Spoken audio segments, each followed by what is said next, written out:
Guntur Carmen की कहानी Telugu cinema की एक दमदार पारिवारिक और एक्शन ड्रामा है जिसमें पारिवारिक मूल्यों, बदले और संघर्षों का समावेश है।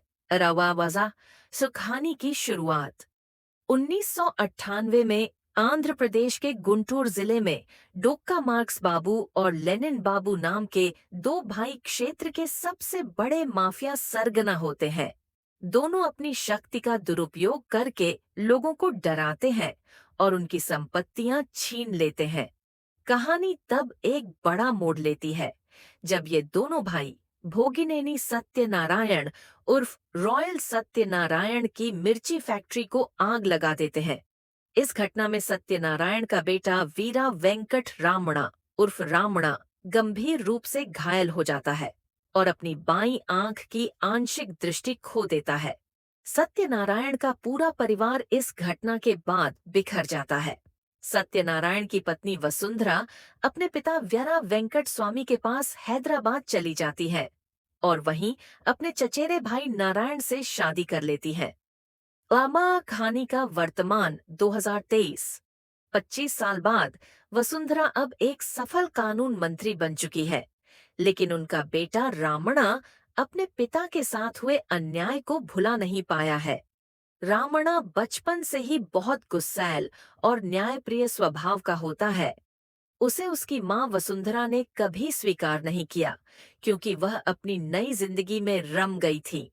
रामणा अब एक स्वतंत्र और निडर योद्धा बन चुका है। वेंकट स्वामी, जो कि वसुंधरा के पिता हैं, रामणा को अपने राजनीतिक उद्देश्यों के लिए इस्तेमाल करना चाहते हैं। वे उसे एक कानूनी दस्तावेज पर हस्ताक्षर करने के लिए मजबूर करते हैं, जिसमें रामणा को यह घोषणा करनी होती है कि उसका अपनी मां से कोई संबंध नहीं है। लेकिन रामणा ऐसा करने से इनकार कर देता है और अपनी मां से मिलकर जवाब मांगने की ठानता है। अगजबागझाई संघर्ष और बदला। रामणा की मां पर अचानक हमला होता है, जिससे रामणा का गुस्सा और बढ़ जाता है।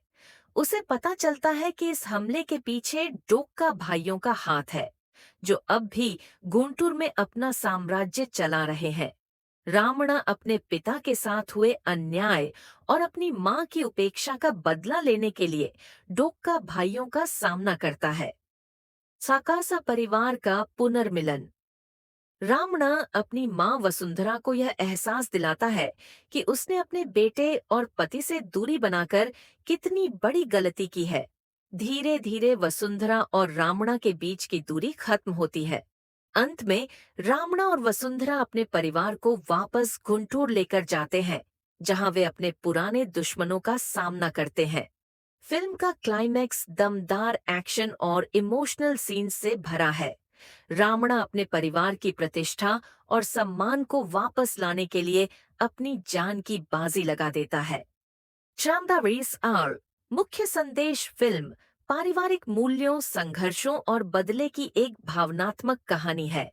इसमें दिखाया गया है कि किसी भी परिस्थिति में परिवार को साथ रहना चाहिए और न्याय के लिए लड़ना कभी नहीं छोड़ना चाहिए। विशेषताएं। महेश बाबू ने अपने दमदार अभिनय से किरदार में जान डाल दी है। त्रिविक्रम श्रीनिवास का निर्देशन फिल्म की हर परत को उभारता है। यह फिल्म एक्शन, इमोशन और परिवार के महत्व को शानदार ढंग से प्रस्तुत करती है।